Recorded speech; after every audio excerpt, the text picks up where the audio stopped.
Benvinguts i benvingudes al conte d'avui. Hem tornat a la masia d'Òdena, a Cal Pau Palomes, una masia construïda al 1700.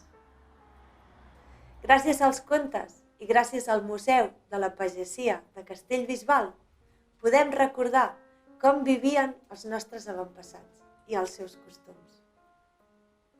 La família que hi viu ens ha explicat una anècdota que per aquesta mateixa cuina passaven els animals cap a l'estable a dormir i que ells, mentre sopaven, els cavalls i els rucs treien el cap per la finestra del menjador. Aquesta història ens ha agradat especialment perquè el conte d'avui ens parla de que els animals eren el principal medi de transport que feien servir. Avui és un conte popular i es titula El bon home i el seu fill. Hi havia una vegada un pagès que va decidir anar a la ciutat a comprar unes eines per llaurar el camp. El seu fill va decidir que l'acompanyaria i van agafar el ruc i van començar el camí. El pare va pensar que potser el seu fill no estava gaire acostumat a caminar tant. Així doncs li va dir que pugés dalt del ruc, que ell ja caminaria. Quan van passar pel primer poble, es van donar compte que la gent els mirava amb cara estranya. Així doncs el fill li va dir: pare, ja aniré jo caminant.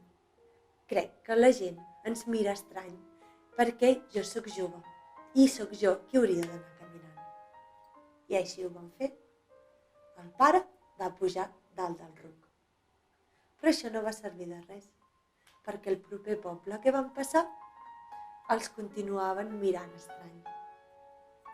I així doncs el pare va dir: fill, crec que ens miren malament perquè tenint un ruc és una tonteria que anem caminant. Pugem tots dos dalt el ruc. Quan anaven tots dos dalt el ruc, van passar pel proper poble i continuaven mirant-se'l amb cara estranya. Així doncs el fill va dir: pare, crec que ens miren malament perquè el pobre ruc va massa carregat. I si ens baixem tots dos i anem caminant al costat del ruc? Bé, sabeu què va passar? Quan anaven tots dos caminant al costat del ruc i van passar pel proper poble, que ells continuaven mirant malament. Així doncs, ja no sabien què fer. Si pujava el pare, si pujava el fill, si pujaven tots dos, si no en pujava cap. Sempre hi havia algú que no estava d'acord.